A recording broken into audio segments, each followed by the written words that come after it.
Welcome back to our class. Today in this class we have to discuss about sociology first chapter, social stratification. From this lesson the most important statements and articles will come to your exam for multiple choice question. Otherwise for 1 mark questions ಗೆ ಈ articles and statements ಕೇಳ್ತಾರೆ.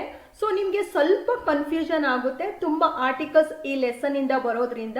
So ನೀವು all statements and articles ನ note ಮಾಡ್ಕೊಳ್ಳಿ and ಚೆನ್ನಾಗಿ practice ಮಾಡಿ. ಈ lesson ಇಂದ multiple choice question and 1 mark 2 marks also 3 marks questions ನ ಕೇಳ್ತಾರೆ. ಸೊ ನೀವು ಚೆನ್ನಾಗಿ ಪ್ರಾಕ್ಟೀಸ್ ಮಾಡಬೇಕು.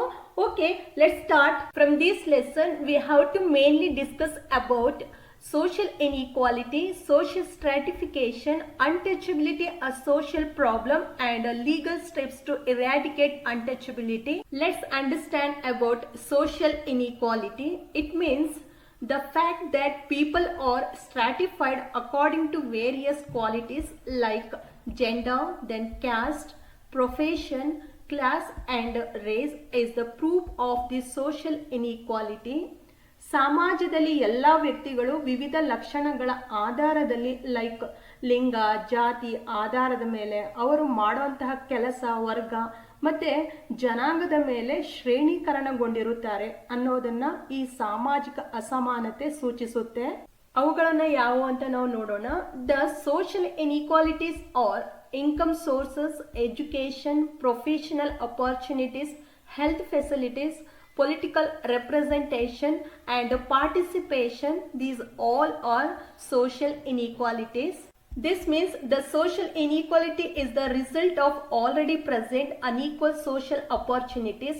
So this is continued by the providing unequal access to materials, resources, income, opportunities and recognitions, also status.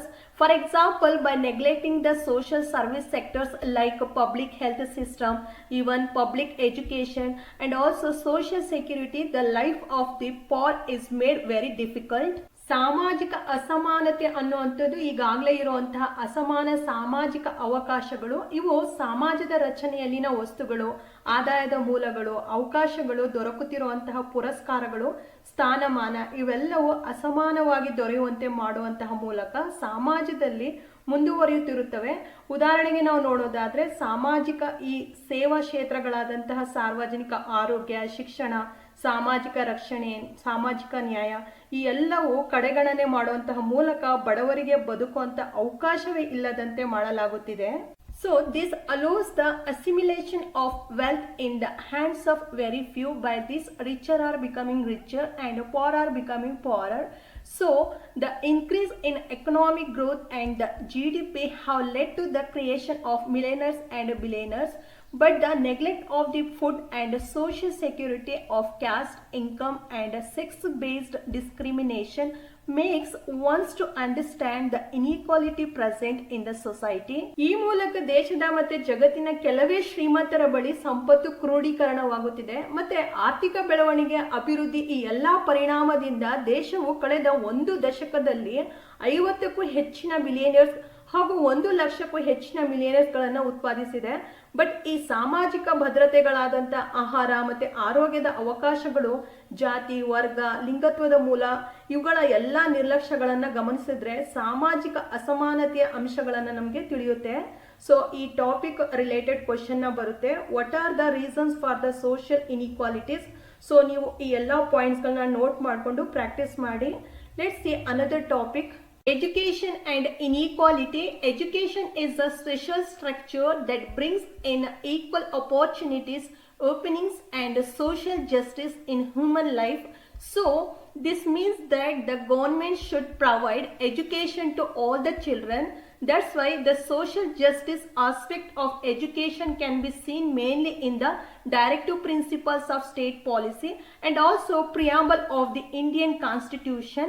ಶಿಕ್ಷಣವು ಸಮಾನತೆ, ಸಮಾನವಾಗಿ ಭಾಗವಹಿಸುವಿಕೆ ಮತ್ತೆ ಸಮಾನ ಅವಕಾಶ ಮತ್ತು ಸಾಮಾಜಿಕ ನ್ಯಾಯ ಒದಗಿಸುವಲ್ಲಿ ಮಹತ್ವದ ಬದಲಾವಣೆ ತರುವಲ್ಲಿ ಪ್ರಮುಖವಾದ ಪಾತ್ರವನ್ನು ವಹಿಸುತ್ತದೆ. ಅದಕ್ಕಾಗಿ ಶಿಕ್ಷಣವನ್ನು ಸಾರ್ವಜನಿಕರ ಅಭಿವೃದ್ಧಿಗಾಗಿ ಸರ್ಕಾರ ಎಲ್ಲ ಮಕ್ಕಳಿಗೂ ಸಮಾನವಾಗಿ ಶಿಕ್ಷಣವನ್ನು ನೀಡಬೇಕಿದೆ. ಶಿಕ್ಷಣಕ್ಕಿರುವಂತಹ ಸಾಮಾಜಿಕ ನ್ಯಾಯದ ಉದ್ದೇಶಗಳನ್ನು ನಾವು ನಮ್ಮ ಸಂವಿಧಾನದ ಈ ಪ್ರಿಯಾಂಬಲ್ ಮತ್ತು ಡೈರೆಕ್ಟಿವ್ ಪ್ರಿನ್ಸಿಪಲ್ಸ್ ಆಫ್ ಸ್ಟೇಟ್ ಪಾಲಿಸಿಯಲ್ಲಿ ನೋಡ್ಬೋದು. ಕೆಲವು ನಿರ್ದಿಷ್ಟವಾದಂತಹ ಸಂವಿಧಾನದ ವಿಧಿಗಳು ಶಿಕ್ಷಣ ಮತ್ತು ಈ ಸಾಮಾಜಿಕ ನ್ಯಾಯ ಒದಗಿಸುವಂತಹ ಬಗ್ಗೆ ಅವಕಾಶವನ್ನು ಕಲ್ಪಿಸಿದೆ. ಅವು ಇಂಪಾರ್ಟೆಂಟ್ ಇರುವಂತಹ ಆಕ್ಟ್ಗಳ ಬಗ್ಗೆ ನಾವು ನೋಡೋಣ.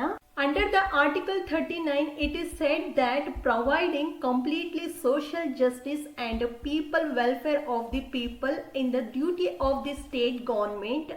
Under this article provides for free legal helps to the poor and weaker sections of the society and also ensures justice for everyone. For 1 mark ಕ್ವಶನ್ಸ್ನ ಕೇಳ್ತಾರೆ, ಅದರ್ವೈಸ್ ಮಲ್ಟಿಪಲ್ ಚಾಯ್ಸ್ಗೆ ಕ್ವಶನ್ ಬರ್ಬೋದು. ಸೊ ನೀವು ಚೆನ್ನಾಗಿ ಆಕ್ಟ್ನ ಕಲ್ತ್ಕೋಬೇಕು. Let's see another important act. After the 86th amendment to the Constitution of India in the year 2002, Article 21A says free and compulsory education to all children between 6 and 14 years. It is fundamental right of all the children. The main feature of this article is provision for early childhood care and also education to children below the age of 6 years by protect children from child labor. By this increase national literacy. Let's see another important article. 45 says all children under 14 years should be provided with free and compulsory education and also provide early childhood care and education for all the children until they complete the age of 6 years. By this decreasing the number of the dropout children. Mainly we see poverty in rural areas. So this reason children are deprived from education. For this, under this article provide free and compulsory education. Even the Article 19 says that right to speak and right to express one's own opinion is a fundamental right. Everyone has the right to freedom of opinion and expression. This right even includes freedom to hold opinions without any interference and to seek even receive any important information and ideas through any media and also regardless of frontiers. Even similarly, it is the duty of the Constitution to protect the welfare of the opportunity-less minority children. ನಮ್ಮ ಭಾರತ ದೇಶವನ್ನು ಜಾತ್ಯತೀತ ಧರ್ಮ ನಿರಪೇಕ್ಷ means secular country ಎಂದು ಕರೆಯುತ್ತೇವೆ. ಯಾವುದೇ ಧರ್ಮವನ್ನು ರಾಷ್ಟ್ರೀಯ ಧರ್ಮವನ್ನಾಗಿ ಅಂಗೀಕರಿಸಿಲ್ಲ. So ಭಾರತದ ಪ್ರತಿಯೊಬ್ಬ ಪ್ರಜೆಯು ಅವರ ಒಂದು ಆತ್ಮಸಾಕ್ಷಿಗೆ ಅನುಗುಣವಾಗಿ ಯಾವುದೇ ಧರ್ಮವನ್ನು ಸ್ವೀಕರಿಸುವ, ಪಾಲಿಸುವ ಹಾಗೆ ಪ್ರಚಾರ ಮಾಡುವ ಸ್ವಾತಂತ್ರ್ಯವನ್ನು ನೀಡಿದೆ. ಸೊ ದೇಶದಲ್ಲಿ ವಾಸಿಸುವಂತಹ ಪ್ರತಿಯೊಬ್ಬ ಪೌರನು ತಮ್ಮದೇ ಆದಂತಹ ಭಾಷೆ, ಲಿಪಿ ಮತ್ತು ಸಂಸ್ಕೃತಿಯನ್ನು ಹೊಂದಿದ್ದಾರೆ. ಸೊ ಅದಕ್ಕೆ ಧಾರ್ಮಿಕ, ಭಾಷಾ ಮತ್ತು ಅಲ್ಪಸಂಖ್ಯಾತರ ಹಿತಾಸಕ್ತಿಗಳನ್ನು ರಕ್ಷಿಸುವ ಸಲುವಾಗಿ ನಮ್ಮ ಇಂಡಿಯನ್ ಕಾನ್ಸ್ಟಿಟ್ಯೂಷನ್ನ article 29 provides for the protection of cultural rights of the minorities. Even also Article 30 under this article provides for the establishment of minority educational institutions. Another important article 46 clearly expresses that is the duty of the government to support the education interest of the scheduled caste and scheduled tribes. According to this act, the state government shall promote with special care and educational and also economic interest of the weaker sections of the people, even also in a particular of the scheduled caste and also scheduled tribes, and protect them from the social injustice and all the forms of exploitation. And also Supreme Court decisions to understand right to life of Article 21 from education perspective is very important one. So by declaring school education as the basic right, the Supreme Court redefined the efforts to provide school education. Through this decision, it provided a new hope for the children. ನಮ್ಮ supreme court ಸಂವಿಧಾನದ ವಿಧಿ 21ರ ಜೀವಿಸುವ ಹಕ್ಕನ್ನು ಶಿಕ್ಷಣದ ನೆಲೆಯಲ್ಲಿ ಅರ್ಥೈಸಿರೋದು ಅತ್ಯಂತ ಒಂದು ಮಹತ್ವದ ವಿಷಯವಾಗಿದೆ. ನಮ್ಮ ಸುಪ್ರೀಂ ಕೋರ್ಟ್ ಶಾಲಾ ಶಿಕ್ಷಣವನ್ನ ಒಂದು ಮೂಲಭೂತ ಹಕ್ಕು ಎಂದು ಘೋಷಿಸುವ ಮೂಲಕ ಈ ಎಲ್ಲಾ ಪ್ರಯತ್ನಗಳಿಗೆ ಒಂದು ಹೊಸ ತಿರುವನ್ನ ನೀಡಿದೆ. ಸೊ ಆ ಮೂಲಕ ಶಿಕ್ಷಣ ವಂಚಿತ ಮಕ್ಕಳ ಬದುಕಿನಲ್ಲಿ ಒಂದು ಹೊಸ ಆಶಾ ಭಾವನೆಗಳನ್ನ ಮೂಡಿಸಿತು. And later, the Supreme Court of India in its judgment in the case of Unikrishna versus Andhra Pradesh clearly said that under Article 21A, getting free and compulsory education by all children between the age of 6 and 14 years is the fundamental right of the children. So 1993 ರಲ್ಲಿ Unnikrishnan versus Andhra Pradesh ಸರ್ಕಾರದ ಮೊಕದ್ದಮೆಗೆ ಸಂಬಂಧಿಸಿದ supreme ಕೋರ್ಟ್ನ ತೀರ್ಪು ಈ 21A ವಿಧಿಯಲ್ಲಿ 6 ರಿಂದ 14 ವರ್ಷದ ಎಲ್ಲ ಮಕ್ಕಳಿಗೆ ಉಚಿತ ಮತ್ತೆ ಕಡ್ಡಾಯ ಶಿಕ್ಷಣ ನೀಡುವುದನ್ನ ಮೂಲಭೂತ ಹಕ್ಕು ಎಂದು ತಿಳಿಸಿದೆ. Even in this decision, the court has said that the entire education structure beginning from Anganwadi education to higher education should be seen from holistic perspective. So in this all the decision, all the citizens of the country have the basic right for education. Even it is a part of their right to live. ಈ ಒಂದು ತೀರ್ಪಿನಲ್ಲಿ supreme court ಅಂಗನವಾಡಿಯಿಂದ ಉನ್ನತ ಶಿಕ್ಷಣ ಮತ್ತು ವೃತ್ತಿಪರ ಶಿಕ್ಷಣವೂ ಸಹ ಸೇರಿದಂತೆ ಎಲ್ಲವನ್ನ ಒಂದು ಸಮಗ್ರ ಸಂಯುಕ್ತ ದೃಷ್ಟಿಕೋನದಿಂದ ನೋಡಬೇಕು ಎಂದು ಹೇಳಿದೆ. ಹಾಗೇನೆ ಈ ತೀರ್ಪಿನ ಪ್ರಕಾರ ದೇಶದ ಪ್ರತಿಯೊಬ್ಬ ಪ್ರಜೆಯೂ ಸಹ ಶಿಕ್ಷಣ ಪಡೆಯುವಂತಹ ಮೂಲಭೂತ ಹಕ್ಕನ್ನ ಹೊಂದಿರುತ್ತಾರೆ ಮತ್ತು ಇದು ಒಂದು ಜೀವಿಸುವ ಹಕ್ಕಿನ ಒಂದು ಭಾಗವಾಗಿದೆ ಎಂದು ತಿಳಿಸಲಾಗಿದೆ. But inequality in opportunities in education is on the rise due to various legal issues. So there is also a rise in inequality due to differential economic standards in the access to education.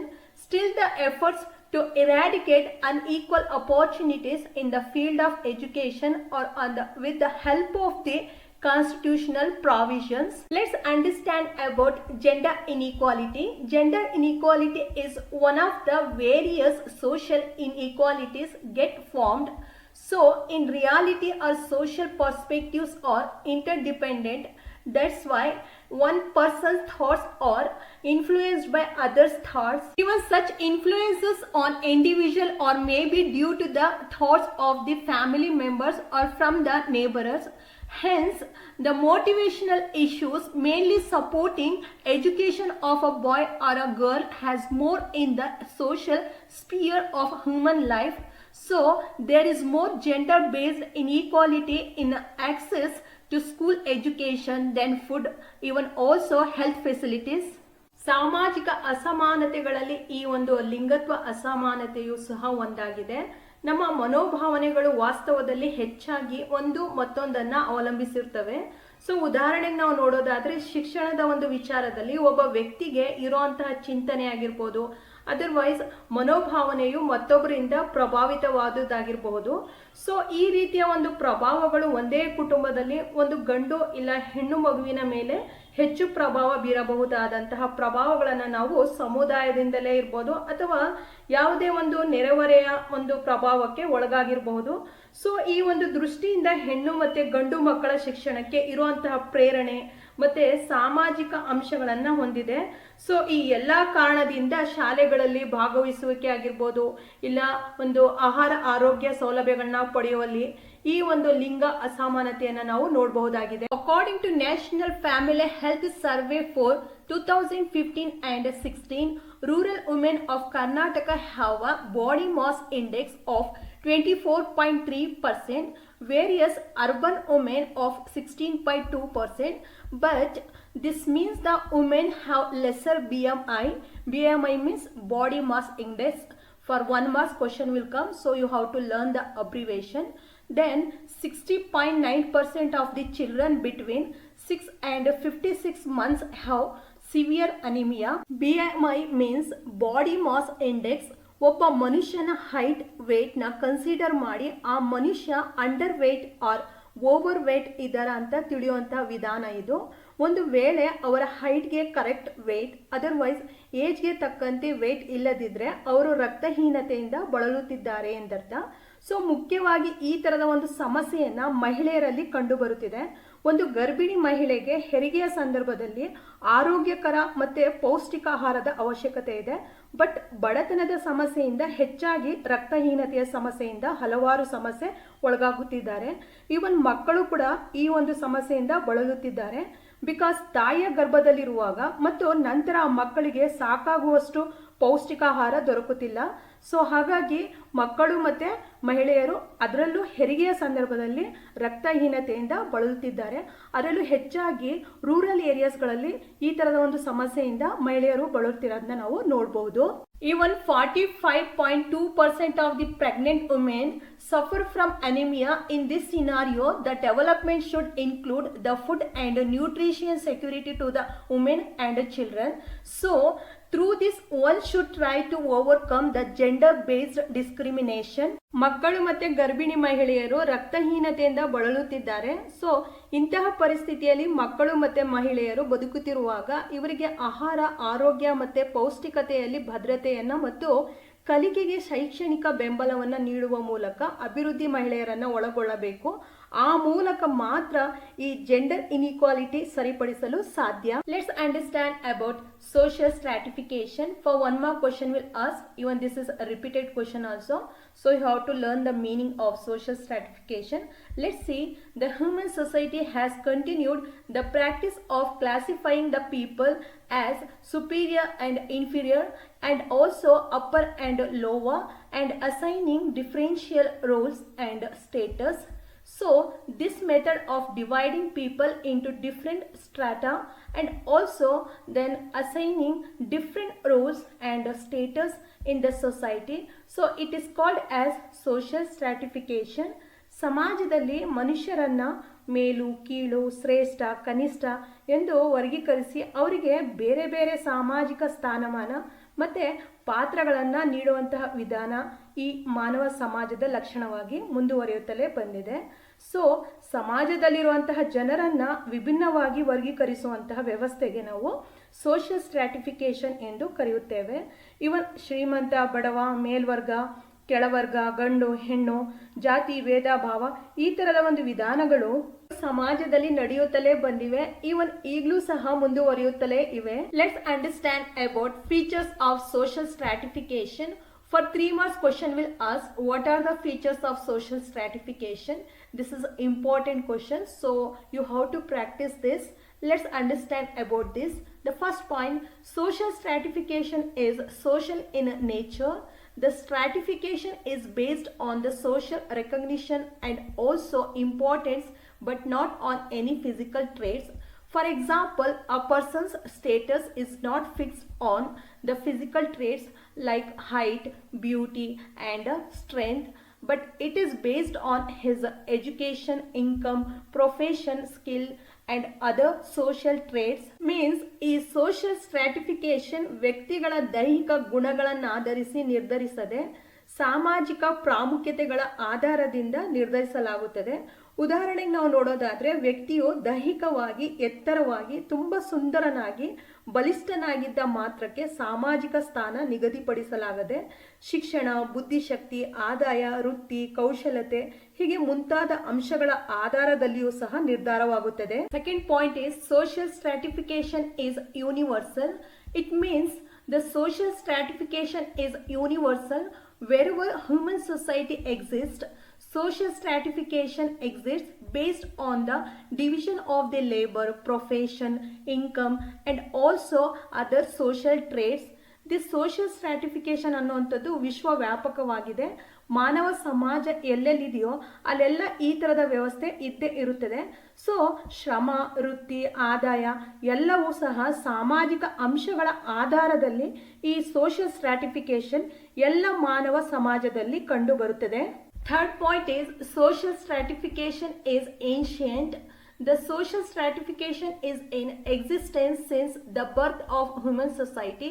So, social stratification is found in nomadic society as well as the modern civilized societies. ಈ social stratification ಅನ್ನುವಂಥದ್ದು ಬಹಳ ಪುರಾತನವಾದದ್ದು. ಮಾನವರು ಒಟ್ಟಿಗೆ ಸಾಮುದಾಯಿಕ ಜೀವನವನ್ನು ಆರಂಭಿಸಿದಾಗಿನಿಂದಲೂ ಸಹ ಈ ವ್ಯವಸ್ಥೆ ಅಸ್ತಿತ್ವದಲ್ಲಿದೆ. ಆಗಿನ ಕಾಲದ ಜನರ ಅಲೆಮಾರಿ ಜೀವನದ ಪದ್ಧತಿಯಿಂದ ಹಿಡಿದು ಇಂದಿನ ಸಾಮಾಜಿಕ ಜೀವನದವರೆಗೂ ಸಹ ಸೋಷಿಯಲ್ ಸ್ಟ್ರಾಟಿಫಿಕೇಶನ್ ಅಸ್ತಿತ್ವದಲ್ಲಿದೆ. Next point is social stratification exists in a different ways. The social stratification exists in a different names in a different areas. For example, in ancient Rome, differences were there between plebeians and patricians, and also similarly in India there were 4 groups of people like Brahmins, then Kshatriyas, Vaishyas and Shudras based on ವರ್ಣ theory. Social stratification ಅನ್ನುವಂಥದ್ದು ವಿವಿಧ ರೂಪಗಳಲ್ಲಿದೆ. ಇದು ಎಲ್ಲ ಸಮಾಜಗಳಲ್ಲಿ ಒಂದೇ ರೀತಿಯ ಹೆಸರಿನಲ್ಲಿರದೆ ಬೇರೆ ಬೇರೆ ರೂಪಗಳಲ್ಲಿ ಅಸ್ತಿತ್ವದಲ್ಲಿದೆ. ಉದಾಹರಣೆಗೆ ನಾವು ನೋಡೋದಾದರೆ ಪ್ರಾಚೀನ ರೋಮ್ನ ಪೆಟ್ರಿಷಿಯನ್ಸರು ಮತ್ತು ಈ ಫ್ಲೆಬಿಯನರ ನಡುವೆ ವ್ಯತ್ಯಾಸಗಳನ್ನು ನಾವು ನೋಡ್ಬೋದು.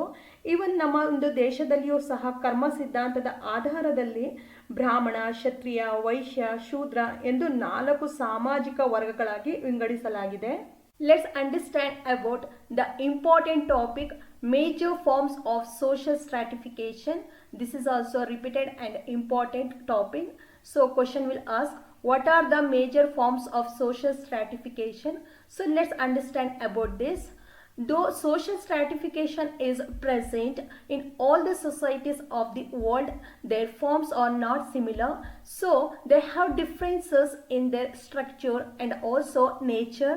These are, the first one is primitive society, slavery, then estate system and varna system, also caste system. Let's understand about untouchability or social evil. For 3 marks question will ask, untouchability is a social evil, how? So you have to practice this all the points. Let's understand. In the beginning the varna system was present in the Indian society. It is believed that it started during the Vedic period. For example, 4 varna system is a system of social division. So it is said that it is based on karma theory. ನಮ್ಮ ದೇಶದಲ್ಲಿ ಮೊದಲಿನಿಂದಲೂ ಸಹ ಈ ವರ್ಣ ವ್ಯವಸ್ಥೆ ಅಸ್ತಿತ್ವದಲ್ಲಿತ್ತು. ಇದು ಮೊದಲು ವೇದಗಳ ಕಾಲದ ಸಮಾಜದಲ್ಲಿ ಆರಂಭಗೊಂಡಿತ್ತು. ಈ 4 ವರ್ಣಗಳು ಸಹ ಸಮಾಜದ ವಿಭಜನಾ ವ್ಯವಸ್ಥೆಯಾಗಿದೆ. ಈ 4 ವರ್ಣಗಳು ಸಹ ಕರ್ಮ ಸಿದ್ಧಾಂತದ ತತ್ವದ ಆಧಾರದ ಮೇಲೆ ರೂಪಿತಗೊಂಡಿದೆ. ನಾವಿಲ್ಲಿ ಮೊದಲಿಗೆ ಕರ್ಮ ಸಿದ್ಧಾಂತ ಅಂದ್ರೆ ಏನು ಅಂತ ತಿಳ್ಕೊಳ್ಳೋಣ. ಕರ್ಮ ಎಂಬುದು ಹಿಂದೂ ಧರ್ಮದ ಕಲ್ಪನೆಯಾಗಿದೆ. ಕರ್ಮ ಅಂದರೆ ಕೆಲಸ ಎಂದರ್ಥ. ಆತ್ಮ ಎಂಬುದು ಜನ್ಮದಿಂದ ಜನ್ಮಕ್ಕೆ ಸಾಗುತ್ತದೆ. ಮತ್ತೆ ಇದು ಹಿಂದಿನ ಜನ್ಮದ ಪುಣ್ಯದಿಂದ ಪ್ರಸ್ತುತ ಜನ್ಮಕ್ಕೆ ಒಳ್ಳೆಯದಾಗುತ್ತದೆ. ಒಳ್ಳೆಯ ಕೆಲಸಕ್ಕೆ ಒಳ್ಳೆಯ ಫಲ, ಮತ್ತೆ ಕೆಟ್ಟ ಕೆಲಸಕ್ಕೆ ಕೆಟ್ಟ ಫಲ ಸಿಗುತ್ತದೆ. ಪುನರ್ಜನ್ಮದ ಚಕ್ರ ಮುಗಿದ ಆತ್ಮ ಮೋಕ್ಷ ಪಡೆಯಬಹುದು, ಇಲ್ಲ ಮುಕ್ತಿ ಪಡೆಯುತ್ತದೆ ಎಂಬುದು ಈ ಕರ್ಮ ಸಿದ್ಧಾಂತದ ನಂಬಿಕೆಯಾಗಿದೆ. ಬಟ್ ವೇದಗಳ ಕಾಲದಲ್ಲಿ ಈ ವರ್ಣ ವ್ಯವಸ್ಥೆಯು ರೂಪುಗೊಂಡಿತ್ತು. ಅವುಗಳಲ್ಲಿ ಈ 4 ವರ್ಣಗಳಿವೆ. ಅವುಗಳು ಯಾವ್ಯಾವು ಅಂತ ನಾವು ನೋಡೋಣ. ಫಸ್ಟ್ ಒನ್ ಬ್ರಾಹ್ಮಣ. They study teaching and participation in yagnas. Kshatriyas, the political administration. Vaishyas, business. Shudras, manual laborer. All the people who belong to these 4 groups are expected to perform their respective roles. And also the 5th group, which were considered as untouchables, were never considered as humans. ವರ್ಣಾಶ್ರಮ ವ್ಯವಸ್ಥೆಯ ಪ್ರಕಾರ ಬ್ರಾಹ್ಮಣ ವರ್ಗವು ಶ್ರೇಷ್ಠ. ಇವರು ಹುಟ್ಟಿನಿಂದಲೇ ಶ್ರೇಷ್ಠರು. ಇವರು ಸಮಾಜದ ಅತ್ಯುತ್ತಮ ಕೆಲಸಗಳಾದಂತಹ ವೇದ, ಉಪನಿಷತ್ತು, ಧರ್ಮಗ್ರಂಥಗಳ ಅಧ್ಯಯನ ಮಾಡುತ್ತಿದ್ದರು ಮತ್ತು ಅದನ್ನು ಕಲಿಸುತ್ತಿದ್ದರು. ಯಜ್ಞ ಯಾಗಾದಿಗಳಲ್ಲಿ ತೊಡಗುತ್ತಿದ್ದರು ಮತ್ತೆ ಈ ಪೂಜೆ ಪುರಸ್ಕಾರಗಳನ್ನು ಮಾಡುತ್ತಿದ್ದರು. 2ನೇ ವರ್ಗವಾದ ಕ್ಷತ್ರಿಯರು ರಾಜ್ಯವನ್ನ ಆಳೋದು ಮತ್ತೆ ದೇಶ ರಕ್ಷಣೆಯನ್ನ ಮಾಡುತ್ತಿದ್ರು. 3ನೇ ವರ್ಗರಾದ ವೈಶ್ಯರು ವ್ಯಾಪಾರ ವ್ಯವಹಾರದಲ್ಲಿ ತೊಡಗುತ್ತಿದ್ರು. 4ನೇ ವರ್ಗರಾದ ಶೂದ್ರರು ಈ ಮೇಲಿನ 3 ವರ್ಗಗಳ ಸೇವೆ ಮಾಡೋದು ಮತ್ತೆ ಸಮಾಜದ ಇತರೆ ಕನಿಷ್ಠ ಕೆಲಸಗಳು ಲೈಕ್ ಕೃಷಿ, ಕೂಲಿಗಾರರಾಗಿ ಕೆಲಸವನ್ನ ನಿರ್ವಹಿಸುತ್ತಿದ್ರು. ವರ್ಣಾಶ್ರಮ ವ್ಯವಸ್ಥೆಯಲ್ಲಿ ಮೇಲೆ ಹೇಳಿದಂತೆ ಇರೋದೇ ಕೇವಲ 4 ವರ್ಣಗಳು. ಬಟ್ ಆ ವರ್ಣಗಳಲ್ಲೂ ಸಹ ಗುರುತಿಸದೆ ಕಡೆಗಣಿಸಲ್ಪಟ್ಟಂತಹ ಸಮಾಜದ ಕಟ್ಟ ಕಡೆಯ ವರ್ಗವೇ ಈ ಅನ್ಟಚಬಲ್ಸ್ ಮೀನ್ಸ್ ಅಸ್ಪೃಶ್ಯರು. And the practice of untouchability has its beginning in varna system. So the issue of touchables and untouchables is related to the profane and sacred ideas. So based on inequality in socio-economic areas of life. ಅಸ್ಪೃಶ್ಯತೆಯ ಆಚರಣೆಯು ವರ್ಣ ವ್ಯವಸ್ಥೆ ಜಾರಿಗೆ ಬಂದಾಗಿನಿಂದಲೇ ಈ ವ್ಯವಸ್ಥೆ ಹುಟ್ಟಿಕೊಂಡಿತ್ತು. ಅಸ್ಪೃಶ್ಯರು ಅಂದರೆ ಮುಟ್ಟಲು ಯೋಗ್ಯವಲ್ಲದವರು, ಅವರಿಗೆ ಮುಟ್ಟಬಾರದು ಎಂಬರ್ಥ. ಇವರನ್ನ ವರ್ಣ ವ್ಯವಸ್ಥೆಯಲ್ಲಿ ಮನುಷ್ಯರು ಎಂದು ಭಾವಿಸಿರಲಿಲ್ಲ. ಅಸ್ಪೃಶ್ಯತೆ ಅನ್ನುವಂಥದ್ದು ಒಂದು ಘೋರ ಸಾಮಾಜಿಕ ಪಿಡುಗಾಗಿದೆ. ಇವರು ಸಾಮಾಜಿಕ, ಆರ್ಥಿಕ, ರಾಜಕೀಯ, ಶೈಕ್ಷಣಿಕವಾಗಿ ವಂಚಿತರಾಗಿದ್ದು ಕಡೆಗಣಿಸಲ್ಪಟ್ಟಿದ್ದರು. ಹಾಗೂ ವರ್ಣ ವ್ಯವಸ್ಥೆಯ ಪ್ರಕಾರ ಇವರು ಎಲ್ಲ ಕ್ಷೇತ್ರಗಳಲ್ಲಿ ಭಾಗವಹಿಸುವಿಕೆಯನ್ನು ಸಹ ನಿಷೇಧಿಸಲಾಗಿತ್ತು. ಈ ಅಸ್ಪೃಶ್ಯತಾ ಆಚರಣಾ ಪದ್ಧತಿಯು ವೇದಗಳ ಕಾಲದಿಂದ ಪ್ರಾರಂಭಗೊಂಡು ಇಂದಿನವರೆಗೂ ಸಹ ಬೆಳೆದು ಬಂದಿದೆ. That's why British government through its Indian Government Act 1935 classified the untouchables and tribal people as scheduled caste and scheduled tribes. British ಸರ್ಕಾರ 1935 ರಲ್ಲಿ ಇಂಡಿಯನ್ ಗವರ್ಮೆಂಟ್ ಆಕ್ಟ್ ಮೂಲಕ ಭಾರತದ ಈ ಅಸ್ಪೃಶ್ಯ ವರ್ಗ ಹಾಗೂ ಗುಡ್ಡಗಾಡು ಪ್ರದೇಶಗಳಲ್ಲಿ ವಾಸಿಸುವಂತಹ ವರ್ಗದ ಜನರನ್ನ ಪರಿಶಿಷ್ಟ ಜಾತಿ ಮತ್ತು ಪರಿಶಿಷ್ಟ ಪಂಗಡಗಳು ಎಂಬುದಾಗಿ ಹೆಸರಿಸಲಾಗಿದೆ. Then an analysis of why a group of people stayed outside the village, whether they came from outside or were pushed outside, provides an answer to the birth and practice of untouchability, says Dr. B.R. Ambedkar. And also Ambedkar fights to address this issue of untouchability is very notable. Ambedkar ಅವರು ಹೇಳಿರುವಂತೆ ಹೊರಗಿನಿಂದ ಬಂದವರು ಊರಿನಿಂದ ಹೊರಗಡೆ ನೆಲೆಸಿದರು. Otherwise ಊರೊಳಗಡೆ ಇದ್ದವರು ಕಾರಣಾಂತರಗಳಿಂದ ಊರ ಹೊರಕ್ಕೆ ತಳ್ಳಲಾಯಿತು ಎಂಬುದನ್ನ ವಿಶ್ಲೇಷಣೆ ಮಾಡಿದ್ರೆ ಅಸ್ಪೃಶ್ಯತೆಯ ಉಗಮ ಮತ್ತೆ ಅವರು ಯಾರೆಂಬುದು ಅರ್ಥವಾಗುತ್ತದೆ ಎಂದು ಅವರು ಹೇಳಿದ್ದಾರೆ. ಇವನ್ ಅಸ್ಪೃಶ್ಯತೆಯ ನಿವಾರಣೆಗಾಗಿ ಇವರು ನಡೆಸಿದಂತಹ ಹೋರಾಟಗಳು ಸಹ ನಾವು ಇಲ್ಲಿ ನೆನೆಯಬೇಕಾಗಿದೆ. Even Mahatma Gandhiji also opposed the practice of untouchability. That's why he said that untouchability is a heinous expression of caste system. So it is the hatefulest expression of caste. ಇವರ ಪ್ರಕಾರ ಅಸ್ಪೃಶ್ಯತೆ ಅನ್ನುವಂಥದ್ದು ಒಂದು ಜಾತಿಯ ಅತ್ಯಂತ ತಿರಸ್ಕಾರವಾದದ್ದು ಹಾಗೂ ಹಿಂದೂ ಸಮಾಜದ ಶರೀರವನ್ನ ಕುಷ್ಠರೋಗದ ಹುಣ್ಣಿನಂತೆ ಪೀಡಿಸುತ್ತದೆ ಎಂದಿದ್ದಾರೆ. Let's understand about the problems of untouchability. Question will ask, what are the problems of untouchability? So you have to learn this all the points. Let's understand the first point, the lowest position in the social strata. The untouchables occupy the lowest position in the strata of a caste-based society. Even according to Manusmriti, anyone who touches the untouchables had undergo purification many times. Manusmriti ಪ್ರಕಾರ ಅಸ್ಪೃಶ್ಯರನ್ನ ಮುಟ್ಟೋದು ಒಂದು ಮಹಾ ಅಪರಾಧ ಎಂಬಂತೆ ಭಾವಿಸಲಾಗ್ತಿತ್ತು. ಒಂದು ವೇಳೆ ಅವ್ರು ಏನಾದರೂ ಮುಟ್ಟಿದ್ರೆ ಪಾಪವನ್ನು ಹೋಗಲಾಡಿಸಿಕೊಳ್ಳಲು ಹಲವಾರು ಶುದ್ಧೀಕರಣ ಪ್ರಕ್ರಿಯೆಗಳನ್ನು ಅನುಸರಿಸಬೇಕಾಗಿತ್ತು. Even let's say, as per the Vyagrapada Smriti, if a touchable person comes within the distance of the tail of a cow with the untouchable, he could purify himself with the bath.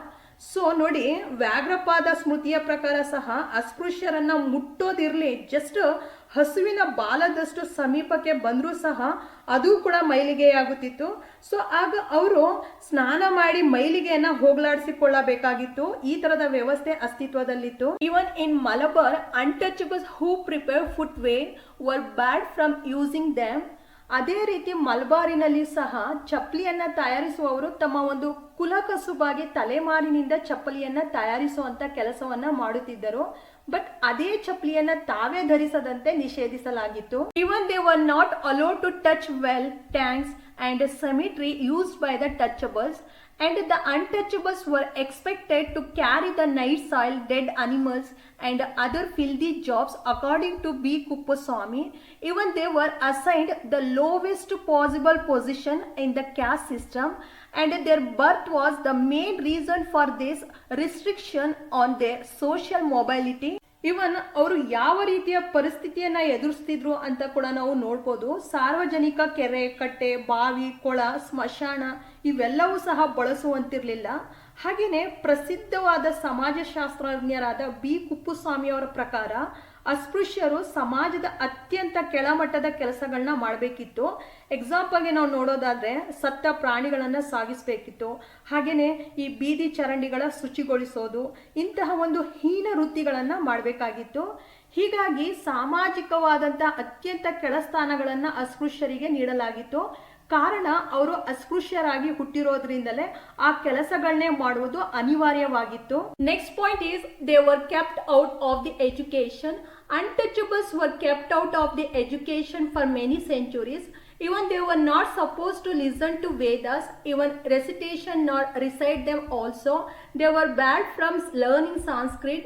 Even they were not supposed to learn about religious texts. ಅನೇಕ ಶತಮಾನಗಳಿಂದ ಅಸ್ಪೃಶ್ಯರನ್ನ ಈ ಶೈಕ್ಷಣಿಕ ಕ್ಷೇತ್ರದಿಂದ ದೂರವಿಡಲಾಗಿತ್ತು. ಇವನ್ ಅವರು ವೇದಗಳನ್ನು ಸಹ ಕೇಳುವಂತಿರ್ಲಿಲ್ಲ, ಓದೋ ಹಾಗಿರ್ಲಿಲ್ಲ, ಹಾಗೇನೆ ಸಂಸ್ಕೃತ ಭಾಷೆಯನ್ನ ಸಹ ಕಲಿಯೋ ಹಾಗಿರ್ಲಿಲ್ಲ, ಮತ್ತೆ ಈ ಧರ್ಮ ಗ್ರಂಥಗಳ ಬಗ್ಗೆ ಯಾವುದೇ ರೀತಿಯ ತಿಳುವಳಿಕೆ ಸಹ ಪಡೆದುಕೊಳ್ಳುವಂತಿರ್ಲಿಲ್ಲ. Even they were not allowed to mix with the touchable children and listen to teaching because of the profanity attached to untouchables. They were kept outside the ambit of education. So education provides an entry into the issues demanding social justice.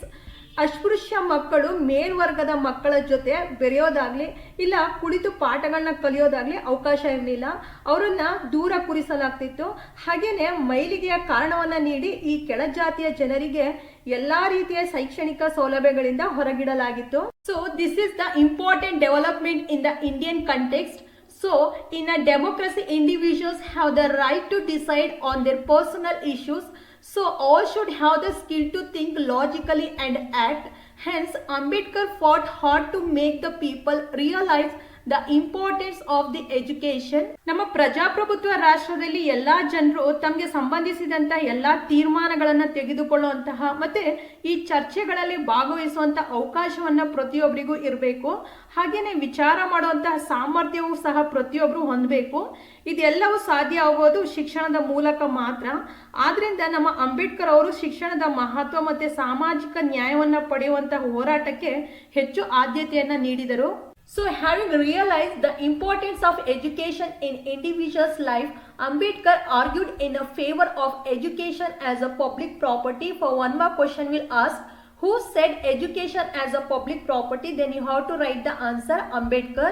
Due to such revolutionary ideas and thoughts of Ambedkar could come up with the more provisions and directives in the draft version of the Constitution of India. That's why he is rightly called as the chief architect of the Indian Constitution. For one more question will ask, who is called as the chief architect of the Indian Constitution? So you have to write the answer is Ambedkar. Even denial of property rights. Traditionally, the untouchables were not allowed to own any property and were only expected to serve their masters. So, citing the denial of such rights in the Dharma Shastras, the untouchables were denied property rights. So, this is inhuman and also the violation of basic human rights. ನೋಡಿ, ಇಲ್ಲಿ ಅಸ್ಪೃಶ್ಯರು ಸಾಂಪ್ರದಾಯಿಕವಾಗಿ ಯಾವುದೇ ರೀತಿಯ ಆರ್ಥಿಕ ಚಟುವಟಿಕೆಗಳಲ್ಲಿ ಭಾಗವಹಿಸುವಂತಿರಲಿಲ್ಲ. ಇವನ್ ಆಸ್ತಿಯನ್ನು ಹೊಂದುವಂತ ಹಕ್ಕಂತೂ ಸಹ ಇರಲಿಲ್ಲ. ಜಸ್ಟ್ ಅವರು ಮೇಲ್ವರ್ಗದ ಜನರ ಸೇವೆಯನ್ನ ಮಾಡಬೇಕಿತ್ತು. ಹಾಗೇನೆ ಸ್ವಂತ ಆಸ್ತಿಯನ್ನ ಹೊಂದಿರದಂತೆ ಧರ್ಮ ಗ್ರಂಥಗಳನ್ನ ಉಲ್ಲೇಖಿಸಿ ಅಸ್ಪೃಶ್ಯರಿಗೆ ಆಸ್ತಿಯ ಹಕ್ಕನ್ನ ನಿರಾಕರಣೆ ಮಾಡಲಾಗಿತ್ತು. ಸೊ ಹಾಗಾಗಿ ಇದೊಂದು ಮಾನವ ಜೀವ ವಿರೋಧಿ ಮತ್ತೆ ಮಾನವ ಹಕ್ಕುಗಳ ಉಲ್ಲಂಘನೆಯಾಗಿದೆ. Next point is denial of political participation rights. In the traditional political system, untouchables were not allowed to participate, but during the British rule, the untouchables got few political rights.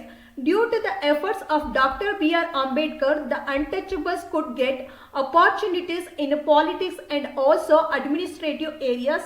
That we have to remember, even Ambedkar participated in all 3 round table conference and pressed for a separate electoral constituencies for untouchables.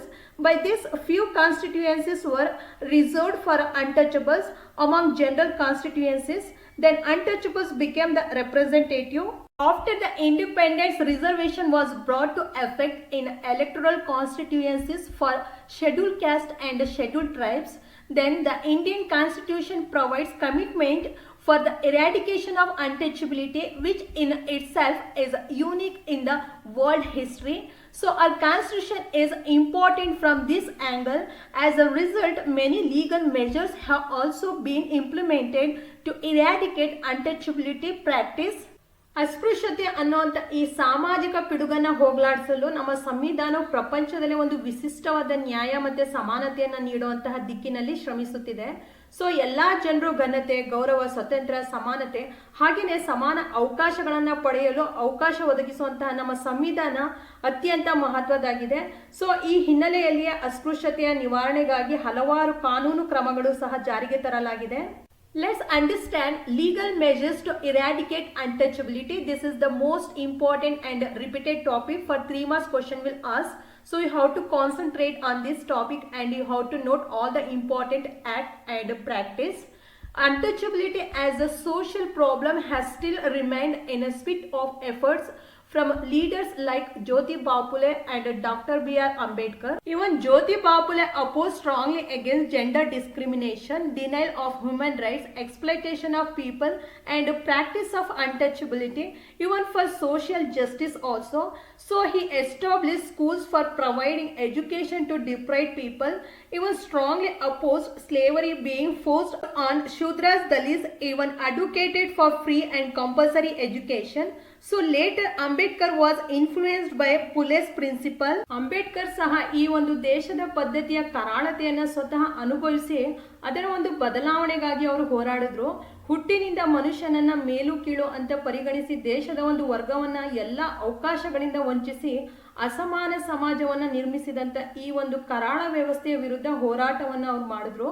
ಹಾಗೆ ಸಮಾನತೆಯ ಸಮಾಜದ ನಿರ್ಮಾಣಕ್ಕಾಗಿ ಶ್ರಮಿಸಿದಂತಹ ಸಂವಿಧಾನದ ಶಿಲ್ಪಿಯಾಗಿಯೂ ಸಹ ಈ ದೇಶದಲ್ಲಿ ಸಾವಿರಾರು ವರ್ಷಗಳಿಂದ ಅವರು ತುಳಿತಕ್ಕೆ ಒಳಗಾದಂತಹ ಅಸ್ಪೃಶ್ಯರಿಗೆ ಸಂವಿಧಾನದ ಅಡಿಯಲ್ಲಿ ಸಾಮಾಜಿಕವಾಗಿ, ಆರ್ಥಿಕವಾಗಿ, ಶೈಕ್ಷಣಿಕವಾಗಿ ಮತ್ತೆ ರಾಜಕೀಯ ಹೀಗೆ ಎಲ್ಲ ಕ್ಷೇತ್ರಗಳಲ್ಲೂ ಸಮಾನವಾದ ಅವಕಾಶ ಪಡೆದು ಎಲ್ಲರಂತೆ ಬದುಕಲು ಸಂವಿಧಾನದ ಬದ್ಧವಾದ ಹಕ್ಕು ಮತ್ತೆ ಅವಕಾಶಗಳನ್ನ ಹಾಗೆ ಕಾನೂನುಗಳಿಗೂ ಸಹ ಅವರು ಮಾಡಿಕೊಟ್ರು.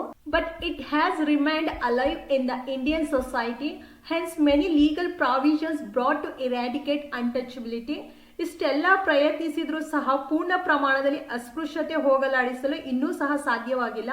ಅದಕ್ಕಾಗಿ ಸರ್ಕಾರ ಇದನ್ನ ತಡೆಯಲು ಕಾನೂನುಗಳನ್ನು ಜಾರಿಗೆ ತರಲಾಗಿದೆ. ಅವುಗಳು ಯಾವುವು ಅಂತ ನಾವು ನೋಡೋಣ. The Article 17 of the Indian Constitution prohibits untouchability. Even the Government of India has implemented Untouchability Offences Act in the year 1955. Even Protection of Civil Rights Act was implemented in the year 1976 with the necessary changes to the Act of 1955. According to this act, practicing untouchability is a crime. So universal right to vote and participate in elections also has been provided.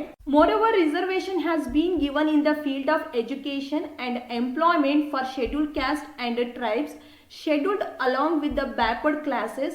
Even the SC and ST Act of 1989 has given some specific responsibilities for the governments in the eradication of untouchability. Even Articles 15, 16, 17, 38 and 46 prohibits any discrimination among the Indian citizens.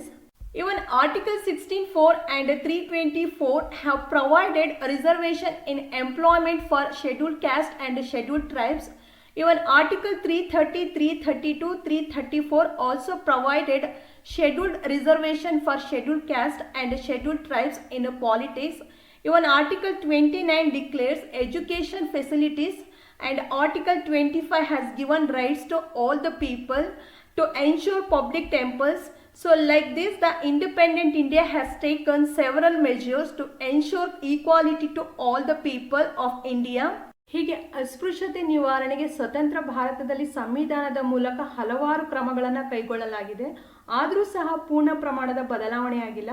So ಸಂವಿಧಾನ ಸಮರ್ಪಕವಾಗಿ ಜಾರಿಯಾದಲ್ಲಿ ಹಾಗೂ ಭಾರತೀಯ ಪ್ರಜೆಗಳಾದ ನಾವೆಲ್ಲರೂ ಒಂದೇ ಎನ್ನುವ ಭಾವನೆ ಬೆಳೆಸಿಕೊಂಡಾಗ ಮಾತ್ರ ಇಂತಹ ಅನಿಷ್ಟ ಪದ್ಧತಿಗಳನ್ನು ಹೋಗಲಾಡಿಸಲು ಸಾಧ್ಯವಾಗುತ್ತದೆ. Okay students, we have to stop our class. This lesson is completed. I hope you all have understood this lesson and we will continue our classes with the next chapter. Till then, take care.